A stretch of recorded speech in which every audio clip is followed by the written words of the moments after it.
Que o Senhor nosso Deus, através dessa série de mensagens, em que o Espírito Santo tem nos ensinado sobre como lidarmos e vencermos as nossas limitações, que o Senhor venha acrescentar ao seu coração o entendimento da palavra de uma forma simples, não só o seu coração, mas de todos os que estão aqui para a glória de Deus. Boa noite, povo de Deus. Em nome de... Deixa eu fazer uma pergunta. Quem tem aqui unção de filho? Quem tem a unção de filho em nome de Jesus? Amém? Glória a Deus.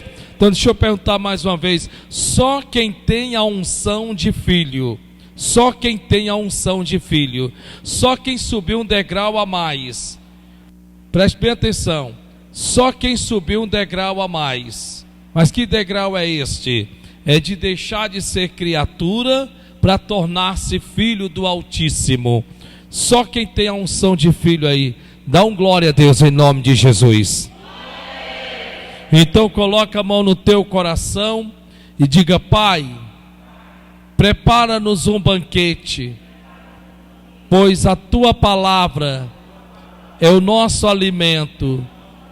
Prepara-nos um banquete, pois que a tua palavra é o nosso fortalecimento.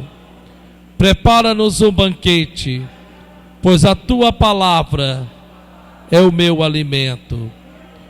Pai, eu creio, usa o teu servo, em nome de Jesus. Faz a tua oração. Meu Deus, a tua palavra é o nosso alimento, a tua palavra é o nosso fortalecimento, e a tua palavra é o nosso suprimento. Ensina-nos, ó Deus, repreende principados e potestades. Meu Deus, fala de áreas do coração do teu povo, em nome de Jesus. E você que crê, diga amém. E aplauda Jesus então, bem forte, gente, bem forte mesmo, para a glória de Deus. Irmãos, semana passada nós demos início a uma série de mensagens que eu acredito que é de suma importância. No mês passado, no mês de abril, nós tivemos aqui a Semana Santa. E tivemos da parte de Deus sobre deixarmos cravado na cruz quem nós éramos. Foi aquela mensagem, aquele ensinamento, aquela série que está até no YouTube inclusive, onde o próprio Espírito Santo até chegou a dizer da seguinte forma: irmãos, nós vamos começar uma série de mensagens. E começamos, que foi justamente no período da Semana Santa. Foram, se eu não me engano, ali 2 semanas, 2 quartas, 2 sextas e 2 domingos, onde nós aprendemos sobre deixando cravado na cruz quem nós éramos, costumes, hábitos, atitudes e comportamentos. Nós aprendemos naquela série de mensagem sobre deixando cravado aos pregos na cruz aquela velha natureza de quem na verdade nós éramos, e glória a Deus por isso. Só que foi aquele ensinamento do sacode, foi aquele ensinamento do despertar, do acordar, onde o Espírito Santo nos advertiu de forma bastante clara que não teríamos aplauso, que não teríamos o aleluia, que não teríamos o glória a Deus. E disse mais: e muitos dos irmãos, por conta daquele ensinamento, talvez até pensasse assim: não, eu vou esperar passar esses ensinamentos, depois eu volto para os cultos. Eu acredito que você deve se lembrar que aqui no altar eu falei justamente sobre o que iria causar aquele ensinamento. Por quê? Porque o bem da verdade, o perigo de todo cristão, não é logo quando nós aceitamos a Cristo. Quando nós aceitamos ao Senhor Jesus Cristo, nós estamos fogo puro no altar. Nós queremos lermos Bíblia, nós queremos estarmos na igreja, nós queremos verdadeiramente jejuar. Bem, nós seguimos os protocolos espirituais porque estamos fogo puro. Acabamos de nos revelarmos a Cristo e Cristo se revelar a nós. Então, o perigo de todo cristão não é o começo, não é o início da sua caminhada, é o tempo. Um dos maiores perigos de todo crente é o tempo. Por quê? Porque no início nós tememos pecar. No início nós sabemos que verdadeiramente nos voltamos para Cristo e cravamos na cruz de Cristo quem nós éramos, atitudes, comportamentos e etc. Só que o tempo passa. E sem que nós percebamos, aos poucos, nós vamos meio que dando a marcha ré na nossa vida espiritual, e não só espiritual, como consequentemente como cristão. E tivemos todo esse ensinamento lá para a glória de Deus, que foi sobre os pregos na cruz, onde nós deixamos cravados o velho homem, a velha natureza, com seus velhos comportamentos, atitudes e assim falado. Bem, depois de termos terminado essa série de mensagens para a glória de Deus, então nós demos início a esta que começou agora nesse domingo, no caso na sexta-feira, que foi sobre vencendo as nossas limitações. Por quê? Porque se nós já aceitamos ao nosso Senhor e Salvador Jesus Cristo, nós temos que entendermos que nós deixamos de sermos quem nós éramos. Talvez você diga, não, eu não deixei não, porque eu tenho a mesma estatura, a mesma cor do cabelo, a mesma cor da pele. Não estou falando disso. Eu estou falando no que é espiritual. Você tem que entender que quando você aceitou Jesus Cristo, você deixou de ser criatura e tornou-se filho de Deus. Não é o que a Bíblia Sagrada diz? No livro de João, capítulo 1, versículo 12, mas a todos os quantos o receberam, deu-lhes o poder de se tornarem filhos de Deus. Então você veja que no momento em que nós aceitamos ao Senhor Jesus Cristo, nós deixamos de sermos criatura, o que na verdade, o que todo ser humano, quando nasce, na verdade assim o é. Eu quero que você entenda isso. Por que é necessário, pastor, uma pessoa aceitar ao meu Senhor e Salvador Jesus Cristo? Por que é necessário? Porque eu não mato, não roubo, não faço mal a ninguém. Na verdade, eu acho que eu já sou de Jesus e Jesus é meu. Bem, com todo respeito, sem ofender a ninguém, na verdade isso não é verdade. Nós não somos salvos porque somos bons. Nós não somos salvos porque simplesmente temos uma conduta, comportamentos de se elogiar. Não. Por mais que eu queira, por mais que você queira, por mais que nos esforcemos em verdadeiramente não pecarmos, ainda assim nos tornamos pecadores. Por quê? Porque a Bíblia Sagrada diz, está escrito, que não há um só justo nessa terra. O que é interessante é que no momento em que nós aceitamos ao Senhor Jesus Cristo, deixamos de sermos criatura.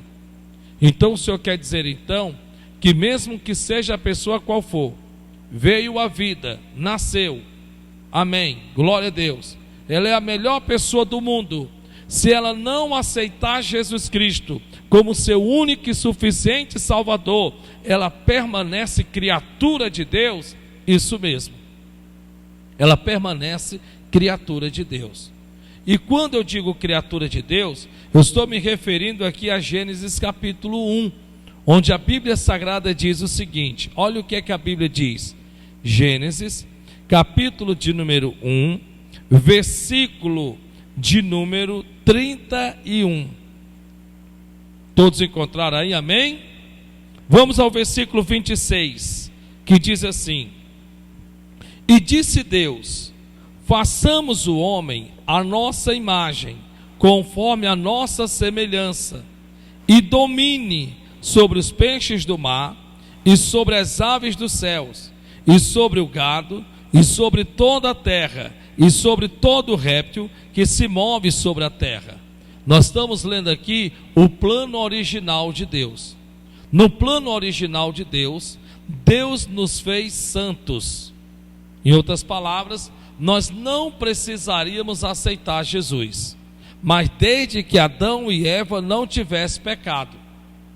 Com isso, nós recebemos da parte de Deus autoridade, que no caso, domínio. A palavra domínio é uma palavra hebraica que quer dizer radar. Esta palavra quer dizer autoridade exercida, poder exercido. Quando Deus a nós nos fez em Adão, se Adão e Eva não tivessem cometido o erro que cometeu, nós viríamos do mesmo jeito, nós nasceríamos do mesmo jeito. Tem pessoas que elas têm aquele pensamento: ah, pastor, mas eu não pedi para nascer. Eu não pedi, certo? Nem eu pedi, nem você pediu, nenhum de nós pedimos para nascer. Mas eu quero que você entenda uma coisa que é de suma importância. Se Adão e Eva não tivessem cometido o erro que ele cometeu, nós teríamos vindo à vida do mesmo jeito. É isso que as pessoas têm que entender.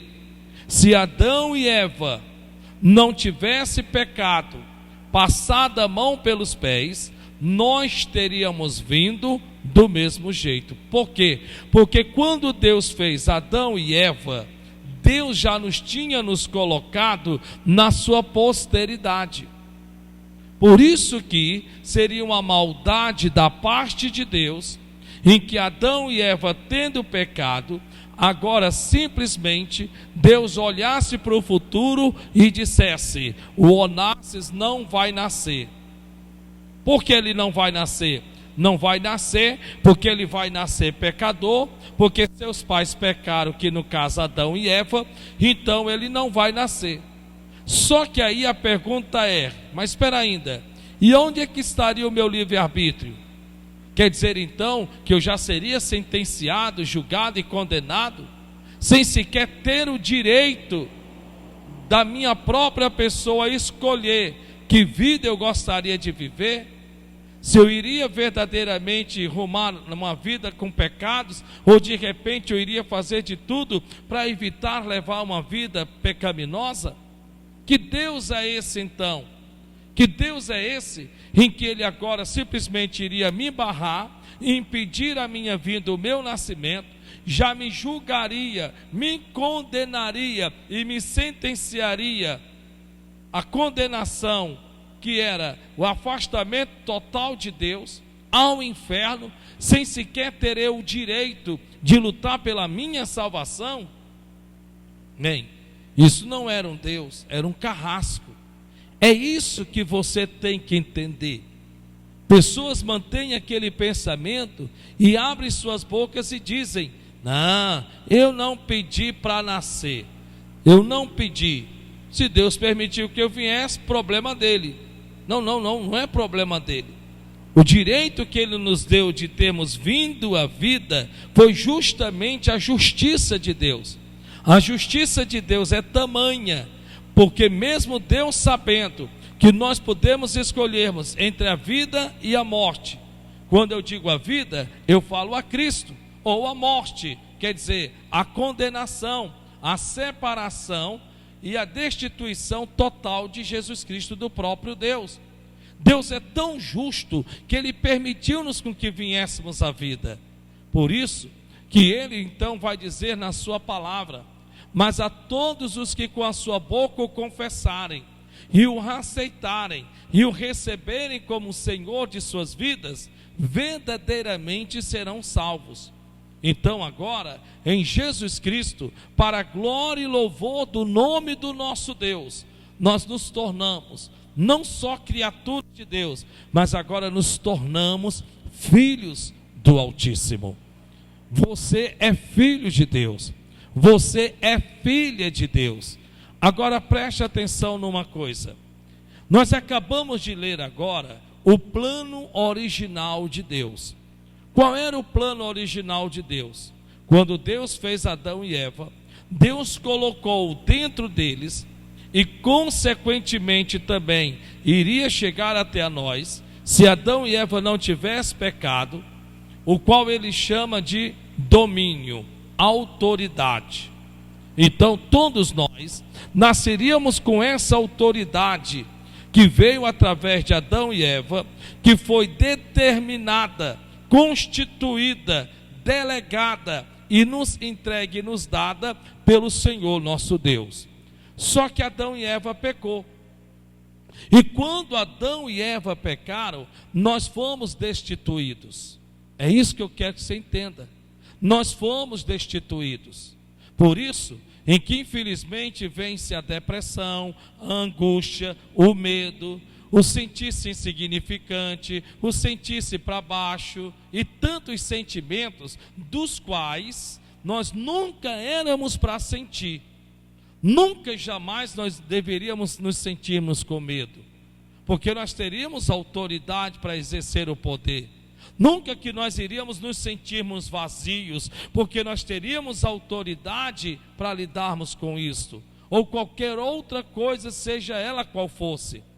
Porém, por conta do pecado de Adão e Eva, esta autoridade, este domínio nos foi tomado, totalmente nos foi tirado. Por isso que nós, quando nos deparamos com a situação que nós não conseguimos resolver, como é que nós nos sentimos? Para baixo, triste, deprimentes e tanta coisa mais. Por quê? Porque nós não éramos para nos sentirmos assim. Nós não éramos para nos sentirmos para baixo, mas por conta do pecado, nos foi tirado esta autoridade, nos foi tomado esse domínio. Então veja que a Bíblia Sagrada está dizendo que o plano original de Deus foi nos ter nos feito, através de Adão e Eva, com esse domínio, com essa autoridade. Mas só que aí de repente você pega e diz, sim, tudo bem, mas então no que foi que mudou? No que foi que mudou, meu pastor? Porque eu aceitei Jesus de Nazaré, eu aceitei a Cristo na minha vida. Quer dizer então que agora Satanás, o diabo, pode pisar, pode me envergonhar, pode me humilhar, pode me fazer sentir-me inferior? É isso? Pronto, acabou-se? Não. Olhe para mim, por favor, em nome de Jesus. Irmão, se as pessoas entendessem o que Deus está tentando ensinar, você precisa se libertar. Enquanto você não se libertar a sua mente, desescravizar a sua mente, o que tem de crentes escravos, crentes não é brincadeira, mentalidades escravas, destituídas do reino de Deus, do qual o próprio Senhor Jesus Cristo vos disse, e está escrito, porque vos é chegado o reino dos céus. Quando a Bíblia diz reino dos céus, está falando de domínio, de autoridade espiritual sobre as coisas espirituais. Quando ele diz reino de Deus, ele está materializando esse reino para mim e para você. Eu vou repetir, quando Jesus Cristo fala reino dos céus, ele está falando sobre autoridade, poder e domínio sobre as coisas espirituais. Quando ele diz, vos é chegado o reino dos céus, ele está dizendo, vos é entregue, filhos, vos é devolvido o domínio, a autoridade que tinha Adão e Eva lá no começo, antes do pecado. Isso tudo através de quem? Através de nosso Senhor e Salvador Jesus Cristo. E quando ele diz, vos